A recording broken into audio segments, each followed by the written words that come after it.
wëlbatiku gis ay nit ñu leen di dóor mais ça ne l'ébranle pas et ça n'ébranle personne on en parle on fait le constat et ça s'arrête là mais où sont nos juges et nos procureurs lan moo tax tey duñu wax ci loolu autosaisir non parce que quand ces images là gis nga ces images Ndiap elles sont là elles ont été partagées kenn mënul ne gisuma ko ñëpp a ko gis mais pourquoi ils ne s'autosaisissent pas manque de confiance boobu entre vous les politiciens il faut que vous vous baladez soit avec des gros bas ou bien sax ak ñen ñi nga xam ne ñu ngi koy tuddee nervi pourquoi non man question bi du ma si yàgg parce que ñun defuñu ko mais li am ba am mooy ñun ku ñu dóor ñu fay ñun moom gis nga dama lay wax dara ñun Pastef ñun ku ñu dóor dañuy fayu parce que nag mënuñu nangu nekk ci dëkk boo xam ne da ngay gis une personne ñu dem entraîner def lu ko neex di dóore pour lan non mais il faut que ça s'arrête il faut qu'on soit raison gardée Ndiap dañu nekk ci dëkku droit ak dëkku loi am na loo xam ne bu amee ba ñëpp constaté ko je pense que quand même le procureur doit faire son travail et s'autosaisir de cette question je pense aussi que ñi nga xam ne tey yàlla may na leen ñu am quand même benn ascendance par rapport à notre société war nañu wax ci lii parce que lii fi muy jëm du ñu neex te nag fi muy jëm ndox amu fa li ma ci naqadi mooy dinañ dem ba ñu ne rey nañ ci nit wala rey nañ ci nervi malheureusement qu'on en arrive à ce qui s'est passé avec Barthélémy Diaz en 2011 pour que les gens se lèvent pour dire qu'il faut que ça s'arrête mais on ne doit pas en arriver là dans ce pays mais les gens doivent pouvoir s'opposer avec une manière civilisée pourquoi ñu war a nekk di dóore wala ñuy gaañ nit ñi parce que ils ont des avis contraires mais c'est pas normal dans un pays démocratique dafa war a jeex mais est-ce que violence boobu ak dóore boobu rek mën nañ ko aussi méngaleeg ak population bi wala sax ay nervi ba tey ñu des ci loi bi ak Assemblée nationale sànq yaa ngi koy wax dañoo am ay député yoo xam ne dañoo xaw a doy wax par rapport ak seen ay comportement ñu gis ne aussi keroog ci hémicycle bi yaakaar naa ne ay échange de coups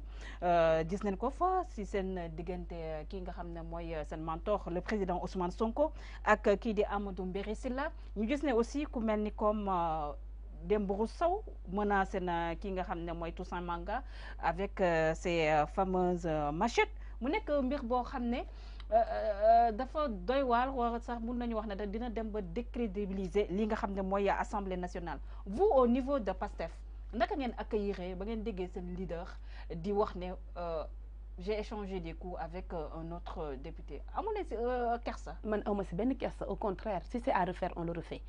parce que Ndiap munu waa bii mais magum jëmm toog nga ñëw fekk ko dóor ko te du mu toog di la seetaan loolu mënul nekk non léegi kon qu'est-ce que tu voulais mu toog mais Ousmane Sonko il ne doit pas se comporter comme n'importe mais quel Ousmane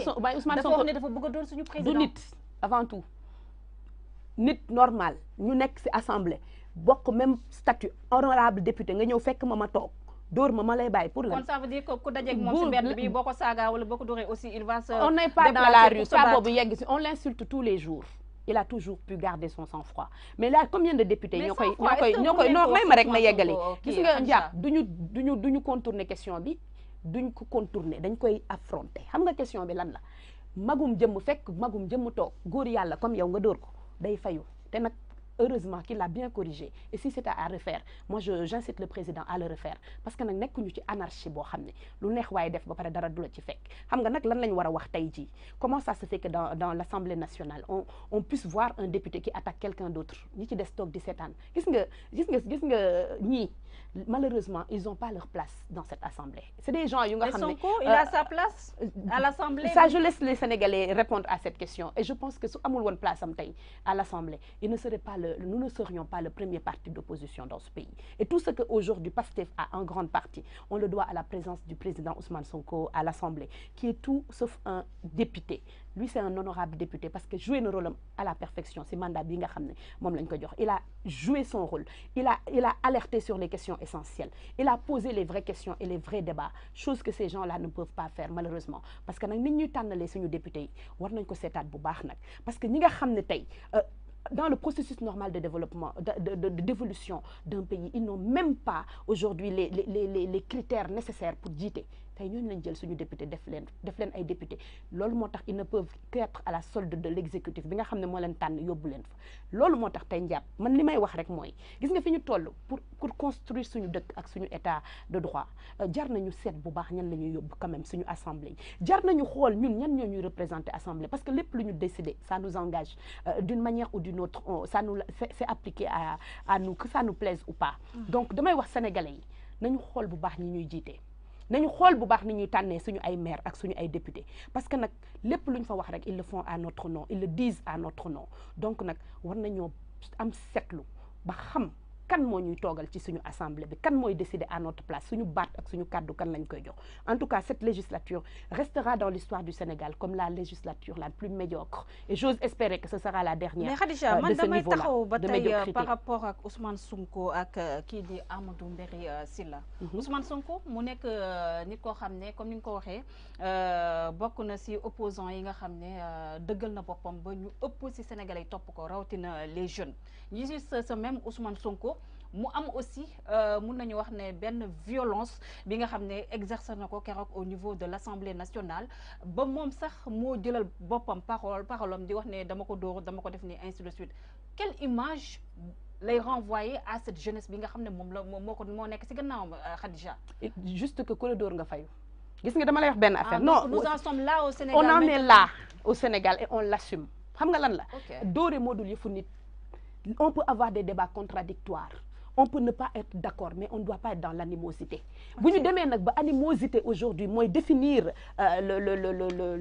les relations politiques au Sénégal ba ñuy dem di agresser ay nit di leen dóor man ku ma dóor damay fayu te gis nga li président Ousmane Sonko def kuñ ko def nga fayu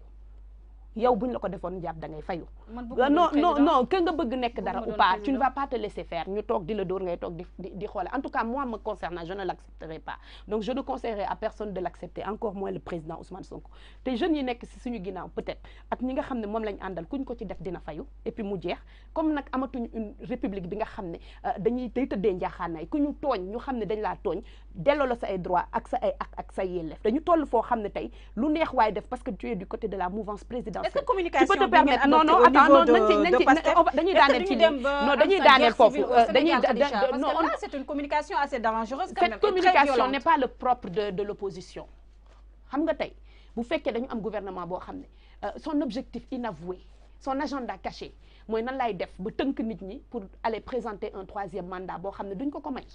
nan lay def ba utiliser les lois de la République pour salfaañe droit wu nit ñi tëj seen gémmiñ ku wax ma tëj la prison nan lay def ba réduire encore une fois l'opposition au néant à tous ceux qui sont aujourd'hui enclins à porter en fait des revendications loolu mooy objectif am ñun dañuy opposé wu de la manière la plus radicale te loolu moo fi am c'est le constat qui est là une guerre civile j'espère que le Sénégal ne passera par ça parce que ça ce serait un recul démocratique sans précédent mais nag lenn moom dinañ ko wax